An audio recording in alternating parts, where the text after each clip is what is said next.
Hi, I'm Gareth.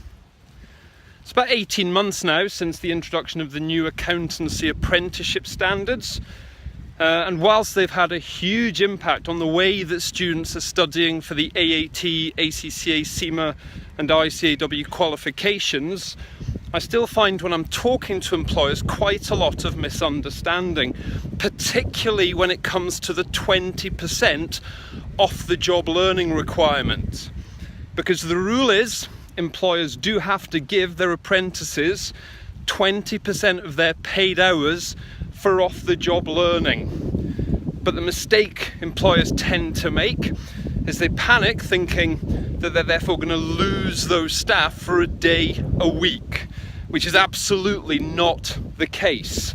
So I thought I'd just take the time to stress a few key points that are worth being aware of to ensure that you're not put off some of the massive benefits of apprenticeship programs.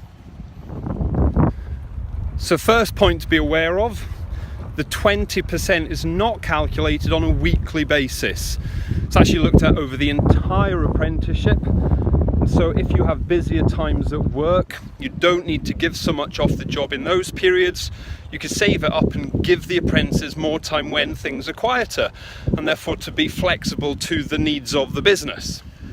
Secondly, the 20% is only calculated on the on-programme phase up until gateway.